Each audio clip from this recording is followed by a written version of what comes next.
Si Larry Risken, isang Navy officer. Si Earl Bordeaux, isang Marine.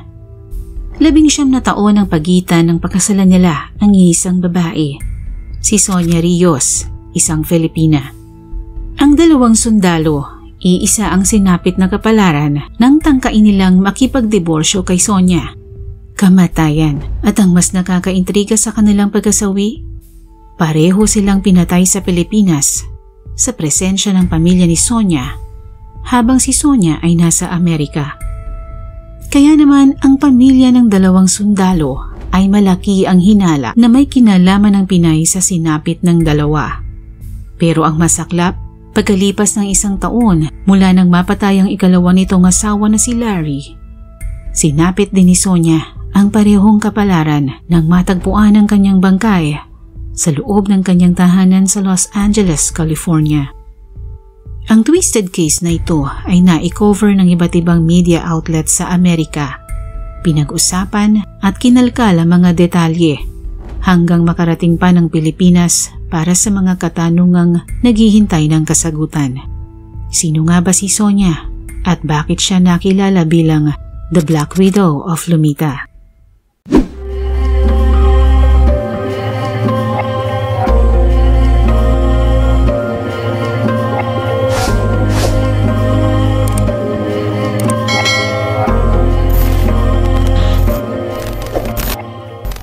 Si Sonia Rios ay ipinanganak noong August 15, 1946 sa Pilipinas at ang kanyang mga magulang ay sina Maria Cahayon at Juanito Gonzales.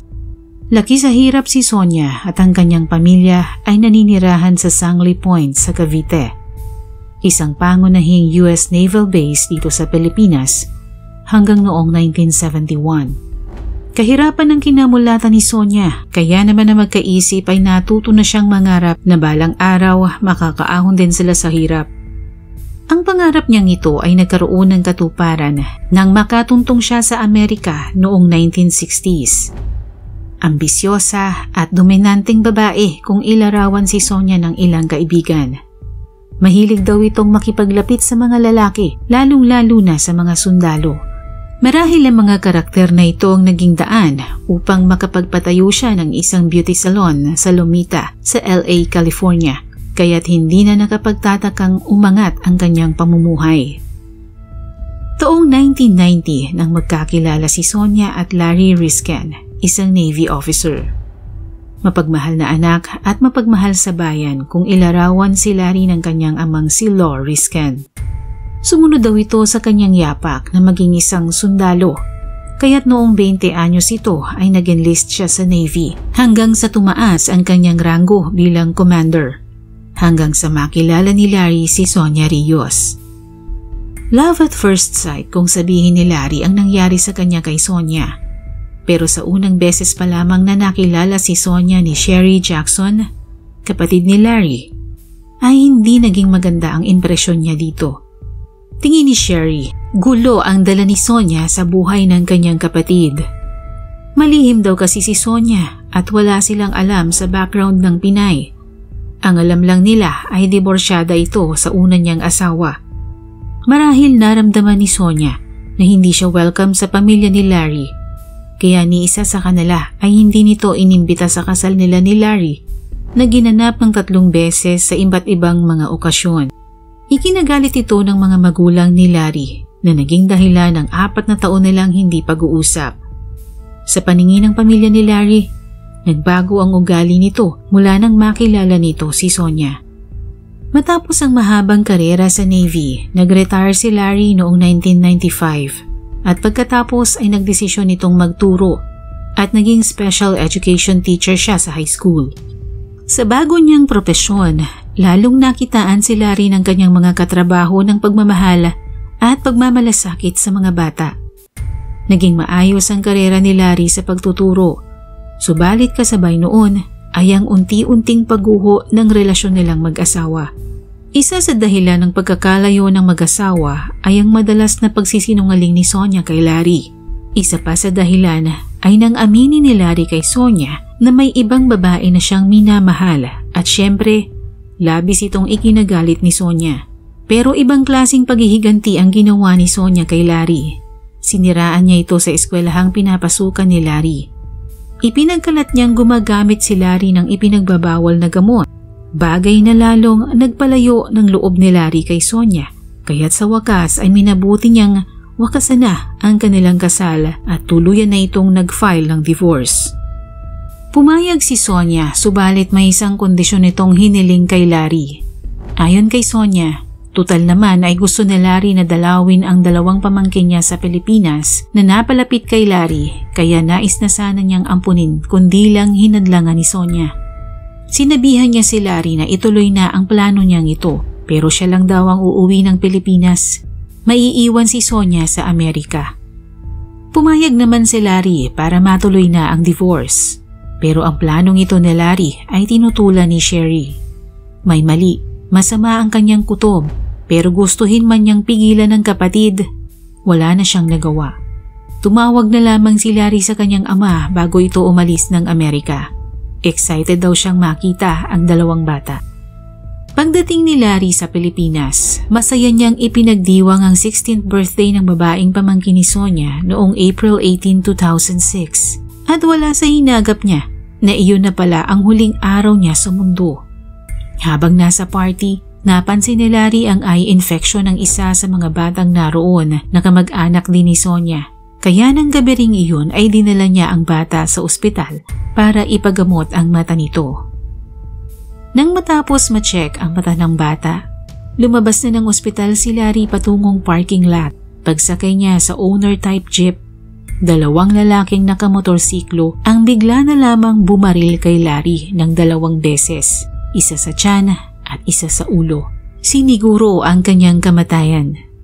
Sa pag-aakalang mabibigla si Sonia sa balitang patay na si Larry, ang tanging sinabi nito sa telepono ay, "Everything is under control." Nang malaman ni Sherry ang masamang balita mula kay Sonia, matinding shock ang nadama ng pamilya ni Larry. Isang matinding dagok na hindi nila inasahan. Umuwi lang ng Pilipinas si Larry tapos namatay ng ganon-ganon lang. Hindi tumigil ang pamilya Risken sa pagtugi sa hustisya. Ngunit hindi nahuli ang mga gumawa noon kay Larry.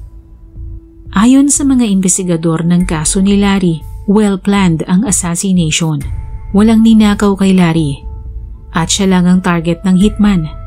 Malinis at mabilis ang pagkaka-execute.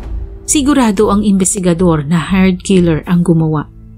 Sa pag-usad ng investigasyon, napag-alaman ng mga pulis na si Larry ay may ilang insurance policy na nagkakahalaga ng higit $1 milyong at ang tanging beneficiary ng lahat ng ito ay si Sonia. Isang malinaw na motibo kung bakit pinaghinalaan ng pamilya Risken na si Sonia ang nasa likod ng pamamaslang kay Larry. Subalit wala silang ebidensya kaya nanatiling bukas ang kaso.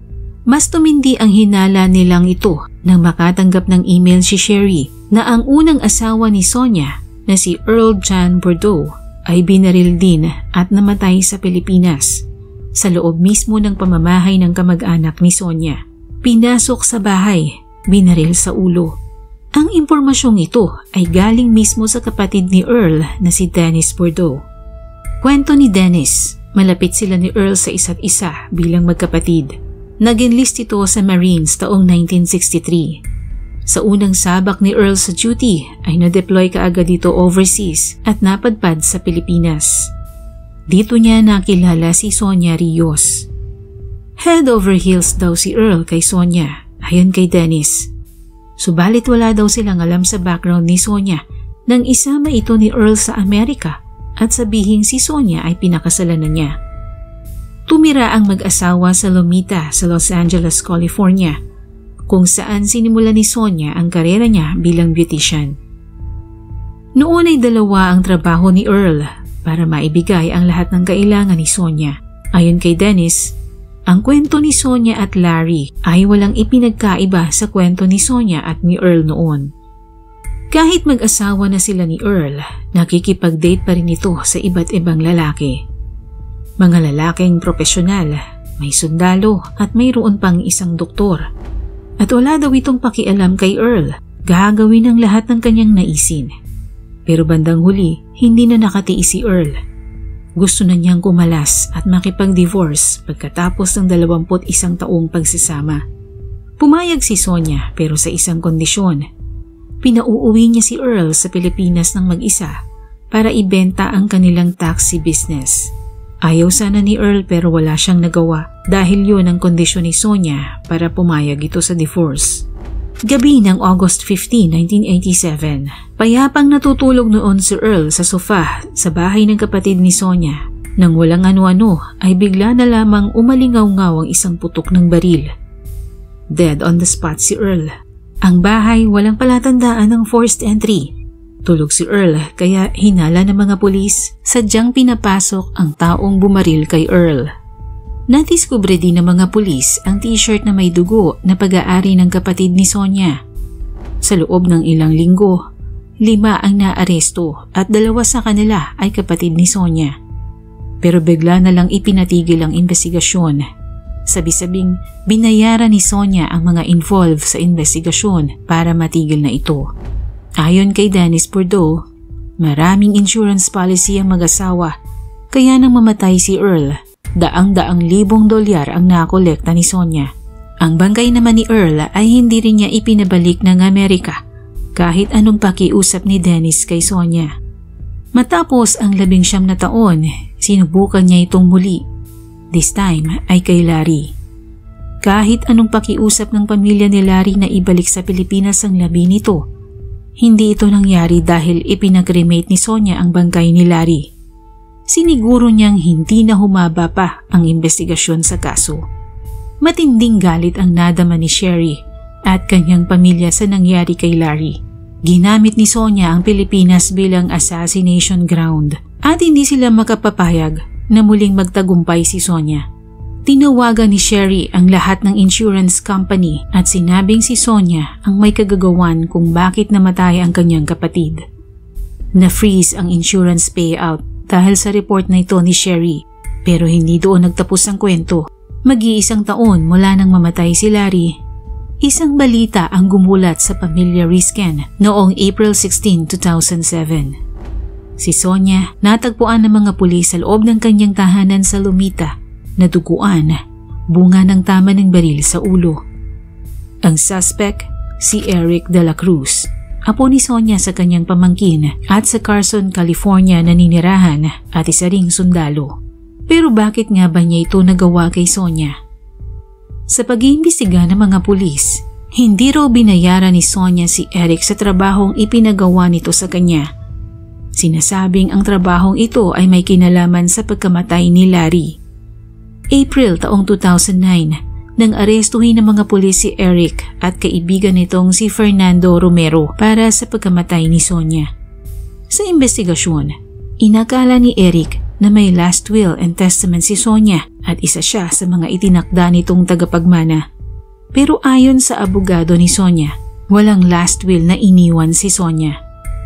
Matapos ang ilang taong investigasyon sa kaso, napatunayan ng hukuman sa LA Court na si Eric de la Cruz at Fernando Romero ang nagsabuatan para patayin si Sonia.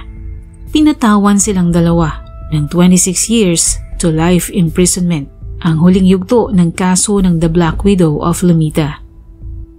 Samantala, ang mga labi ng 2 magiting na sundalo ay naipabalik na sa kani-kanilang pamilya. Ganun pa man, hindi pa rin naging buo ang kasiyahan ng 2 pamilya dahil hindi nila nakamit ang inaasam na hustisya. Kung nagustuhan mo ang ganitong klase ng video, maaaring mag-like at mag-share at mag-subscribe na rin sa aking channel. Maraming salamat po sa panonood at hanggang sa muli.